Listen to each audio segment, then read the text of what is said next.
Hi everyone, it's Jen again. Hope you all had a good week. Happy Mother's Day to all those other mothers out there. Hope you do something today to treat yourself. I'm going to try to keep it short myself since I have some family stuff planned. This week did start out pretty strong for OtomeJam week 2. I got Ember's Sprite, the protagonist, done for doing the main conversations. I got Lawrence Calm Sprite done. I got his voice lines recorded on Friday and probably spent maybe around 10 hours editing and chopping those up and implementing them into what I've got so far. Those little type of just very detailed tasks, always take me way longer than I think they will. Want to say that I got the lines Friday afternoon, then I probably spent a good 5 hours on Friday, and then, well, no, now that I'm thinking about it, maybe I'm exaggerating a little bit. I guess I did get most of them done on Friday, but then, what happened was that I started listening to them in-game and comparing them to the voice lines of Wessing, and I thought that they sounded volume-wise a little bit off, so I had to go back in and make an adjustment to all the voice lines, so... Yeah, that's what always throws me off, is that I try to skip these little steps because I'm like, oh, I'll just use the same settings that I used for Wessing, even though, that voice actor has a different register, a different, is it like timbre to his voice? Anyways, his voice was higher pitched, and it carried differently, so... Even if I use the same settings to the second voice actors who has a lower pitched voice, that's a little bit more raspy, and a little bit, I guess, darker in tone, I didn't get the same kind of output, so I had to adjust those settings, and I would have saved myself a lot of trouble if I had just tested a bunch of his lines from the start before I went through and I did all the lines. But I was overconfident. I'm like, oh, I did this process before. I can just, kind of automate it, do the same steps over again, and it'll be fine. And it wasn't. And so I had to redo that work, which was an extra couple hours on top of the hours that I already spent doing it the first time. And you'd think I'd learned my lesson, but I pretty much repeated the same mistake with Lawrence Battle Sprite. I started working on that, and again, I figured, I can just use a similar template that I used to making Wessing Sprite, and then I'll just throw it in the game because I've got my F statements already set up, and it didn't work out that smoothly because Lawrence Battle Sprite, his aspect ratio is different than Wessing's aspect ratio, so just being a little bit off kind of threw off everything, and I had to make a lot of adjustments to the positioning, the scaling, the alignment, and you can do these kind of transforms in RenPy, but I find working with animations, especially multiple large sprite animations, having it do these transforms during the gameplay can start to lag. So I try to do as many of these, especially when it comes to scaling, I try to do that, as much of that outside of RenPy if I know that I'm going to have multiple sprites, animated sprites going on at the same time. So yeah, I ended up making myself a bunch of extra work with the sprite as well.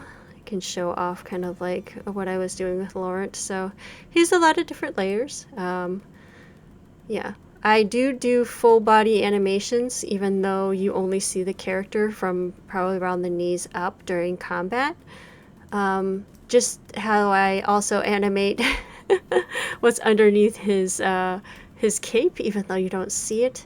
These are just the sort of things that I do to give myself peace of mind, because I kind of feel like I have to know what the whole body is doing in order for the pose to look right to me. And rather than have it be a little bit awkward because I went and I chopped it off at the knees because I knew that the feet weren't going to be shown, I just go ahead and draw the whole body, and then I just scale it to and frame it the way I need, because to me, when I'm drawing a figure and a pose, I kind of have to need to know what the whole body is doing in order for it to look right to me. And especially when I'm animating it, so I can tell that everything is kind of moving in the same, or moving as a cohesive whole, I need to like have all the parts drawn. So this is the type of like extra work for myself, but it kind of gives me the attention to detail. And when I'm working, I'm more confident about it, because I can kind of like have a larger picture of what the entirety of the pose is. And probably not everybody works that way, but I personally find that if I can work more confidently, I can work faster. I make less mistakes, except for when it comes to automating things that I should really be double checking myself. Wow, I just totally contradicted myself. Okay. Well, there's nuance, right? There's nuance in the process. Sometimes it's appropriate to move forward confidently because you do actually know what you're doing, because you drew the whole body, so you know what even the unseen body parts are doing. Other times you shouldn't move confidently because it's always good to do test screens to see how things look before you start committing to making hundreds of images and hundreds of sound files with certain settings and certain scaling and everything. Just take the time to test that one pose, test that, handful of voice clips, and then commit to doing all of them. Yes, my brain. Good job, brain. Let me go ahead and jump into now, I guess, just like kind of showing off what I did.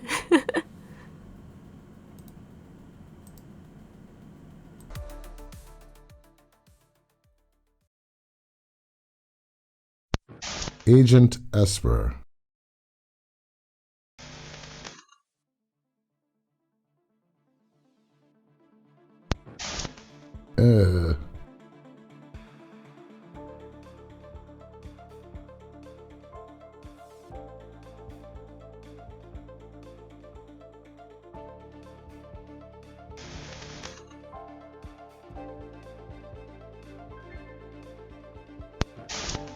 Sorry.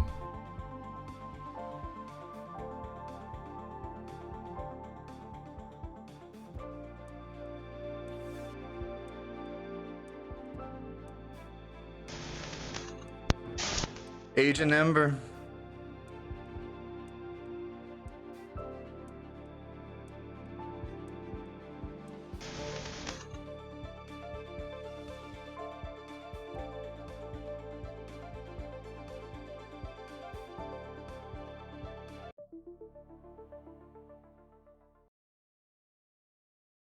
Pay attention, Agent.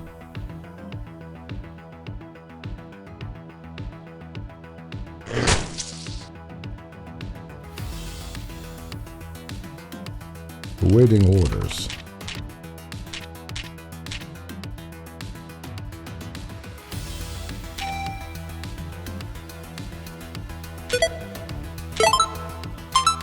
Have a taste in true guidance.